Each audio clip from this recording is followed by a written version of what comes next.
تو دوستو ہم بات کر رہے تھے امام شامل پر۔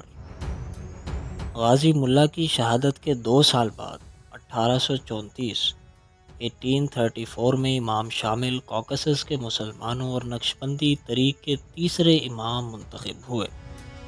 جیسا کہ پچھلی ویڈیو میں آپ جان چکے ہیں کہ کوکسس میں مختلف قومیتوں سے تعلق رکھنے والے 20 قبائل آباد تھے جن کی زبانیں بھی الگ الگ تھیں۔ مزید یہ کہ ان سب کی آپس میں شدید دشمنیاں بھی ہوا کرتی تھیں جو کہ کئی دہائیوں تک جاری رہتی تھیں۔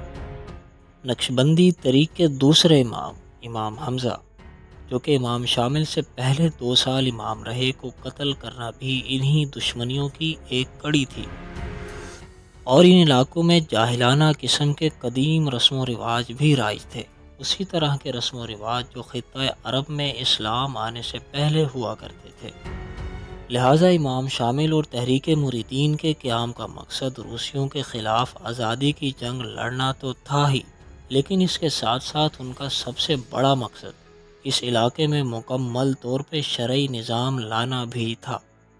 امام شامل کا ایک بڑا کارنامہ یہ بھی تھا کہ انہوں نے داغستان اور چیچنیا کے بٹے ہوئے قبائل کو کافی حد تک متحد کر کے روسیوں کے خلاف ایک صف میں لا کھڑا کیا تھا۔ اس کے علاوہ امام شامل نے اپنے زیر نگین پورے علاقے کو کئی اضلاع یا ڈسٹرکٹس میں بانٹ دیا تھا۔ ہر ضلع کا سربراہ نائب کہلاتا تھا جو تمام انتظامی امور کا ذمہ دار ہوتا تھا۔ اس کے علاوہ عدلیہ کا شعبہ الگ سے تھا جس کے لیے ہر ضلع میں ایک قاضی مقرر ہوتا تھا جو کسی مفتی کی طرف سے اپوائنٹ کیا گیا ہوتا تھا۔ امام شامل کا دور شریعت کا دور کہلاتا تھا، تو امام شامل کے پہلے کچھ سال انہی چیزوں پر لگے اور اس دوران روسیوں سے چھوٹی موٹی جھڑپیں بھی ہوتی رہیں۔ بالآخر 1839 میں اخولگو کے مقام پر ایک بڑا معرکہ لڑا گیا۔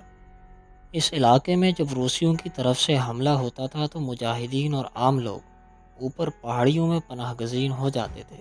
اخولگو کی جنگ میں بھی ایسا ہی ہوا۔ تقریباً 4000 لوگوں نے، جس میں 1000 لڑنے والے مجاہدین اور 3000 عورتیں، بچے اور بوڑھے تھے، آس پاس کے علاقوں سے اخولگو کے گاؤں میں پناہ لی۔ اخولگو کا گاؤں 2 پہاڑیوں جو بہت قریب تھیں کی چوٹیوں پر واقع تھا۔ گاؤں کے دونوں حصے ایک لکڑی کے پل کے ذریعے جوڑے جاتے تھے۔ اس گاؤں کے تینوں طرف گہری کھائیاں تھیں اور اوپر چڑھنے کا صرف ایک ہی راستہ تھا اور وہ بھی بہت تنگ۔ چنانچہ جون 1839 میں 10,000 سے زیادہ روسی فوج نے اخولگو کا محاصرہ کر لیا۔ پہلے 1 مہینے تک روسیوں نے اپنے کئی فوجی دستے اوپر روانہ کیے، شدید بمباری کی، لیکن مجاہدین کسی صورت بھی ہار ماننے کو تیار نہیں تھے اور پیدل دستے اوپر بھیجنے میں روسیوں کو بھی شدید نقصان اٹھانا پڑا تھا۔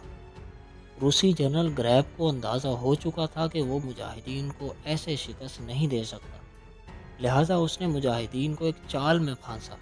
اس نے مجاہدین سے جنگ بندی معاہدے کی بات شروع کر دی اور امام کے بیٹے کو ضمانت کے طور پہ طلب کیا۔ امام پہلے تو اس پر بالکل راضی نہیں ہوئے کیونکہ ان کا خیال تھا کہ روسی کسی صورت جنگ بندی نہیں کریں گے، لیکن اپنے ساتھیوں کے اصرار اور دباؤ پر امام نے اپنا 8 سالہ بیٹا روسیوں کے حوالے کر دیا۔ پھر وہی ہوا جس کا امام کو خدشہ تھا۔ روسیوں نے امام کے سرنڈر کا مطالبہ کر دیا جسے امام نے فوراً رد کر دیا۔ چنانچہ روسیوں نے عہد شکنی کرتے ہوئے امام کے بیٹے کو روس کے اس وقت کے کیپٹل سینٹ پیٹرز برگ بھیج دیا اور اخولگو پر دوبارہ بمباری شروع کر دی۔ یہ محاصرہ 80 ڈیز تک جاری رہا۔ دونوں طرف سے شدید جنگ اور نقصانات کے بعد at the end of the day روسی یہ جنگ جیت جاتے ہیں، اور جب رشین ٹروپس اخولگو میں داخل ہوتے ہیں تو وہاں انہیں شہیدوں کے جسموں اور زخمی بچوں، عورتوں اور بوڑھوں کے سوا کوئی نہیں ملتا، اور یہ زخمی بھی ایسے ہی گرفتاری نہیں دیتے بلکہ شدید مزاحمت کرتے ہیں، جس میں کئی روسی فوجی بھی مارے جاتے ہیں اور یہ خود بھی۔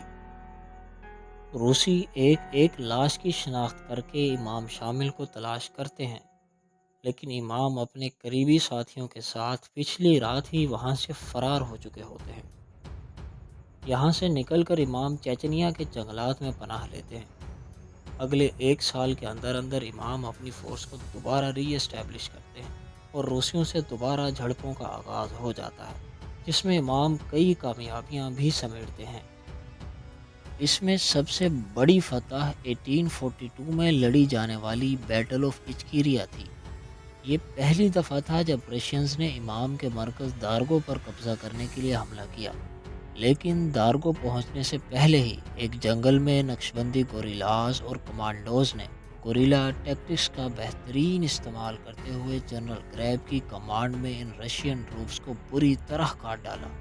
اس جنگ میں رشینز کی تعداد 10,000 سے زیادہ اور دوسری طرف مجاہدین کی 2,000 سے بھی کم تھی، اور 2,000 سے زیادہ روسی فوجی اس جنگ میں مارے گئے۔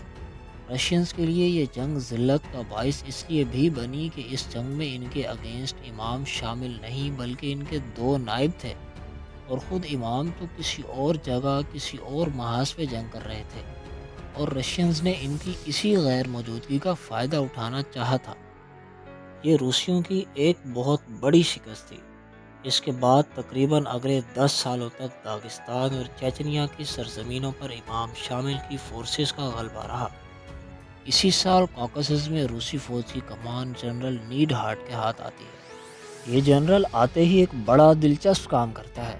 یہ اعلان کرواتا ہے کہ جو شخص امام شامل کا سر لائے گا اسے اتنا سونا دیا جائے گا جتنا امام شامل کے سر کا وزن ہوگا۔ امام جنرل کو جوابی خط بھیجتے ہیں کہ ان کے لیے اعزاز کی بات ہے کہ نیڈ ہارٹ نے ان کے سر کی قیمت اتنی زیادہ مقرر کی، لیکن بدقسمتی سے وہ اتنی زیادہ رقم ادا نہیں کر سکتے، لہٰذا وہ نیڈ ہارٹ کے سر کے لیے ایک تنکا بھی نہیں دیں گے۔ 1845 میں ایک دفعہ پھر روسی فوج نے دارگو پر قبضہ کرنے کے لیے حملہ کیا، لیکن اس دفعہ بھی وہی ہوا جو دارگو کی پہلی جنگ میں ہوا تھا۔ روسیوں کو یہاں بھی بری طرح مار پڑی۔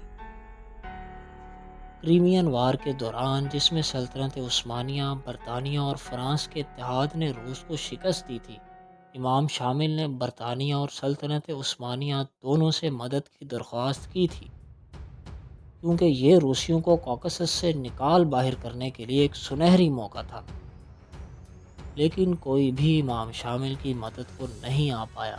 لہٰذا کریمین وار کے اختتام کے بعد روسیوں نے اپنی پوری توجہ اور طاقت کاکسس کو سر کرنے پہ لگا دی۔ پھر 1856 میں کاکسس کی روسی فوج کی کمان جنرل بیریاٹنسکی کے ہاتھ آتی ہے۔ اس جنرل کی حکمت عملی اسٹریٹجی میں شہری آبادی کا بے درے قتل اور داغستان اور چیچنیا کے تمام جنگلات کا کٹاؤ ہوتا ہے، کیونکہ جنگلات مجاہدین کی سب سے بڑی پناہ گاہیں تھیں اور یہیں سے روسیوں پر حملے کیے جاتے تھے۔ کیونکہ مجاہدین اس حملے کو روکنے کی طاقت نہیں رکھتے تھے، لہٰذا وہ اوپر پہاڑوں کی طرف ریٹریٹ ہونے لگے، اور اس طرح ایک ایک کر کے داغستان اور چیچنیا کے علاقے روسیوں کے قبضے میں جانے لگے۔ پھر ایک ایسا وقت بھی آیا جب مجاہدین کا بے تحاشا جانی نقصان ہو چکا تھا، اکثر علاقے روسیوں کے قبضے میں جا چکے تھے، مجاہدین کا مورال گر چکا تھا، اسلحہ ختم ہو رہا تھا، اور شہری آبادی کے لاکھوں افراد کی جانوں کو خطرہ بھی لاحق تھا۔ کیونکہ گوریلا جنگ میں 2 چیزیں بہت اہم ہوتی ہیں۔ پہلی چیز خوراک اور اسلحے کی سپلائی لائن وافر اور محفوظ ہو، اور دوسرا لڑنے والوں کے خاندان کسی محفوظ جگہ پر ہو۔ لیکن بدقسمتی سے کاکسس میں امام شامل کی فوج کو ان میں سے کوئی چیز بھی میسر نہیں تھی۔ بالآخر 25 اگست 1859 کو امام شامل نے گنیب کے مقام پر روسیوں کے سامنے سرنڈر کر دیا۔ ہتھیار ڈالنے کے بعد امام شامل کو روس بھیج دیا گیا، جہاں انہیں 1869 تک باعزت طور پہ نظر بند رکھا گیا۔ اسی سال زار نے امام کے خاندان کے کچھ افراد کو یرغمال رکھ کر امام کو حج کرنے کی اجازت دی۔ فریضہ حج ادا کرنے کے بعد 1871 1871 میں امام شامل نے مدینہ منورہ میں وفات پائی اور جنت البقیع میں مدفون ہوئے۔ امام شامل کے بعد کاکیشین وار مزید 5 سال تک جاری رہی اور بالآخر 1864 میں پورا کاکسس روسی سلطنت کا حصہ بن گیا۔ 100 سال تک جاری رہنے والی اس جنگ میں 5 لاکھ روسی فوجی مارے جاتے ہیں، اور یہاں تک کہ ایک روسی جنرل والمینو کہتا ہے کہ جتنے آدمی ہم نے کاکسس میں مروائے، اس سے ہم جاپان سے لے کر ترکی تک کا سارا علاقہ فتح کر سکتے تھے۔ اس جنگ کے بعد ملینز آف کاکیشینز کو زبردستی ان کے آبائی وطن سے بے دخل کر دیا گیا اور لاکھوں کا بے دریغ قتل عام کیا گیا، خصوصاً چرکسی نسل کا۔ زیادہ تر جلا وطن ہوئے لوگوں نے خلافت عثمانیہ میں پناہ لی اور عثمانیوں نے دل کھول کر ان کو ویلکم کیا۔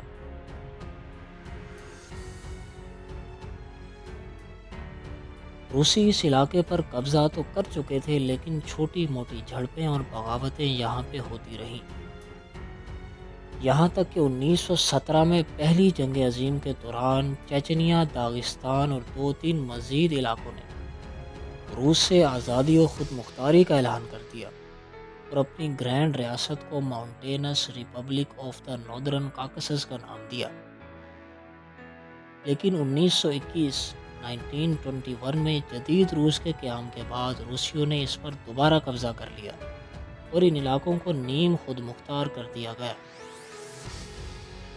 پھر دوسری جنگ عظیم کے دوران روسیوں نے انگلش اور چیچنس پر الزام لگایا کہ انہوں نے جرمنز کا ساتھ دیا ہے اور پھر آزادی کی کوشش کی ہے، لہٰذا اس وقت کے سوویت یونین کے صدر جوزف اسٹالن کے حکم پر کئی ملین لوگوں کو دوبارہ جلا وطن کر کے سینٹرل ایشیا میں در بدر کر دیا گیا۔ اس پروسیس کے دوران بھی کئی لاکھ افراد اپنی جان کی بازی ہار گئے۔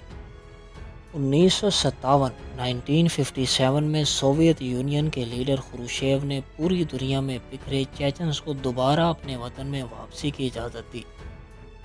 داغستان اور چیچنیا کے مجاہدین نے روسیوں سے آزادی حاصل کرنے کے لیے 1997 میں ایک بار پھر مسلح جدوجہد کا آغاز کیا، جو کہ 2009 تک جاری رہی، لیکن اس کا نتیجہ بھی روسیوں کے حق میں ہی نکلا۔ آج نارتھ کاکسس کا پورا علاقہ رشین فیڈریشن کا حصہ ہے، لیکن نیم خود مختار ہے، اور آج بھی یہاں کے لوگوں نے روسیوں کی غلامی کو قبول نہیں کیا۔ اسی لیے ہر کچھ عرصے بعد یہاں پر مختلف آزادی کی تحریکیں چلتی رہتی ہیں۔